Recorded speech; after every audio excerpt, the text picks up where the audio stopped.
एक दूसरा कारण और बताया। दूसरा कारण क्या है? जिन लोगों का उद्देश्य केवल खाना पीना है, सारे जीवन भर जन्म लेते हैं और मरते समय तक यही चिंता रहती है कैसे पेट पूर्ति हो, और इस पेट की पूर्ति के लिए पाप भी करता है आदमी। इस पेट पूर्ति के लिए बड़े बड़े कत्लेआम किए हैं, रिश्ते नाते संबंध सब खत्म। पेट पूर्ति हो सब रिश्ता भी खत्म, न कोई बहन है न भाई है। कितनी घटना ऐसी हैं जिस मनुष्य ने अपने पेट पूर्ति के लिए, बहन ने भाई को, भाई ने बहन को, और पुत्र ने पिता को, पिता ने, इस पता नहीं कितना पाप करता है। तो कहते जिनका उद्देश्य केवल खाना पीना हो। एक सन्यासी ये कहा करते थे, ऐ मनुष्य तू खाने पीने के लिए सारा जीवन सारी ताकत लगा रहा है, तेरे से जानवर अच्छे हैं जिनको कोई ज्यादा चिंता नहीं, सवेरे जग करके चल दिए और जो कुछ मिला खा पी करके आ गए, सो गए, पर तेरे तो जो है पूर्ति नहीं हो रही है। इसी में केवल खाना पीना ही जीवन का समझा सच्चा सार। और ये भारत की बात नहीं, सारी दुनिया के लोग एक नारा लगा रहे हैं, रोटी कपड़ा और मकान मांग रहा है हर इंसान। ये है ना सबकी आवाज, रोटी कपड़ा और मकान चाहिए। अच्छा धर्म कर्म, धर्म कर्म से कहीं पेट थोड़ा भरता है महाराज, इसे तुम ही राखो। ये साधु सन्यासियों के पास ही रहे धर्म कर्म, इसका हम क्या करेंगे? ये लोगों की भावना है। पर सुनो, रोटी कपड़ा और मकान, तीन चीजों की पूर्ति हो जाए तब भी आदमी को सुख हो शांति नहीं है। हमारे गुरुजी पंडित किशोरीलाल जी, एक आदमी कहने लगा, पंडित जी रोटी कपड़ा मकान चाहिए और कुछ ना चाहिए, इसी की जरूरत है। पंडित जी कहने लगे 5 मिनट में तीनों चीज दिलवा दूं तेरे। जिस आदमी को जरूरत हो रोटी कपड़ा और मकान, तो 5 मिनट लगेंगे, मैं अभी दिलवाए देता हूं। थोड़ी मेहनत करनी पड़ेगी। लोग कहते क्या मेहनत है?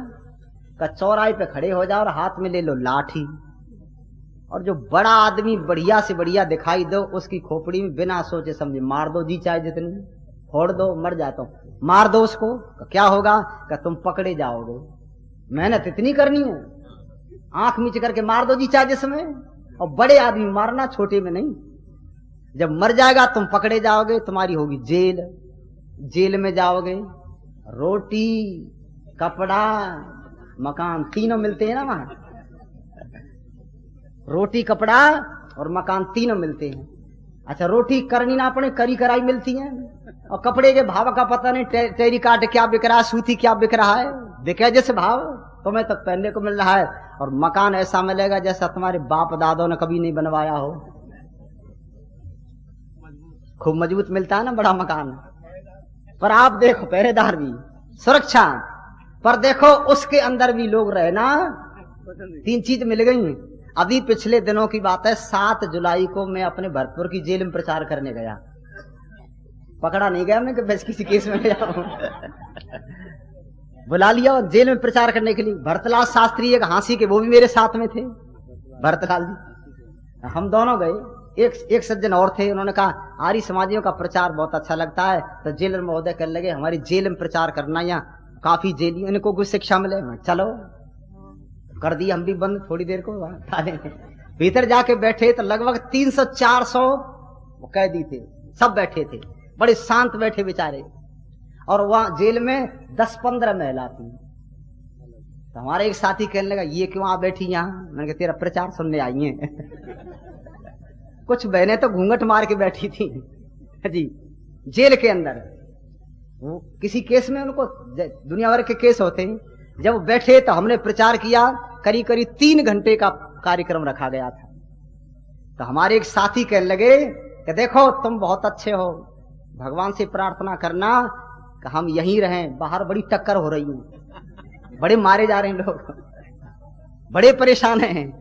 तुमको गेहूं के भाव का पता नहीं क्या बिक रहा है, किसी भाव बिके, पैदा हो या न हो, वर्षा हो या न हो, तुमको तो रोटी मिलेंगी। अब ईंट और सीमेंट का भाव क्या, इसकी तुम्हें जरूरत नहीं, बना बनाया मकान मिल गया, जिंदगी भर मौज उड़ाओ।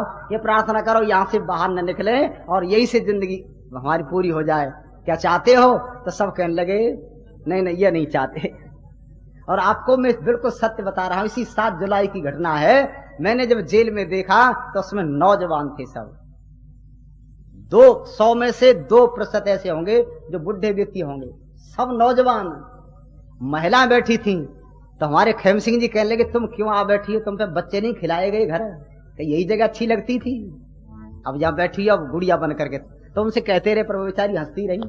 तो हमने एक व्यक्ति से कहा ये कुछ तो महिला तो ऐसी हैं जो लड़कियां हैं, शायद इनका किसी किसी का विवाह हो गया किसी का नहीं, ऐसी भी हैं, ये कैसे आ गई। तो कहने लगे कई तो ऐसी बहू हैं जिनका विवाह हुए 6 महीना हुए और वो अफीम बेचती हुई पकड़ी गई, यही काम करती थी अफीम का, मंदसौर जिले की थी, कोई कहीं की है। तो मेरे कहने का मतलब बहनों और भाइयों, जेल के अंदर रोटी कपड़ा और मकान 3 चीज मिलते, पर उसमें कोई आदमी रहना नहीं चाहता, कहते यहां से हमको निकालो। आदमी बंधन में रहना नहीं चाहता, स्वतंत्र रहना चाहते हैं। जेल बुरी है। भारत देश जब गुलाम था तो यहाँ के विद्वान क्या कहते, गुलामी ऐसे समझो जैसे जेल, गुलामी बुरी गुलामी दुनिया में, इससे कंगाली अच्छी हो और खूबसूरत बदचलन नार से काली स्त्री हो अच्छी हो, चाहे गरीब घर की बच्ची हो पर चाल चलन की अच्छी हो। पृथ्वी सिंह गाया करते थे। तो गुलामी जेल के समान है, इससे निकलो, स्वतंत्र अपने देश को बनाओ।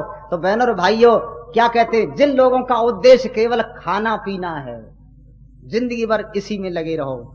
और आप आश्चर्य करेंगे किसी किसी आदमी को तो पूरे जीवन भर भोजन का पूरा इंतजाम हो भी नहीं पाता है। अच्छा, कोई इंतजाम पूरा कर भी लेता है।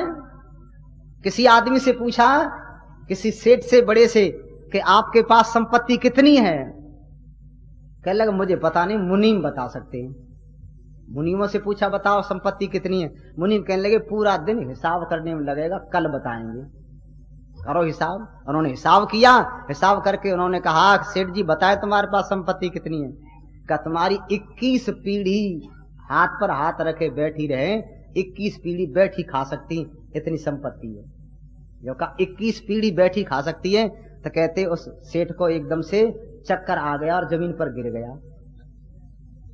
का क्या हो गया, तो 22वीं पीढ़ी क्या खावेगी,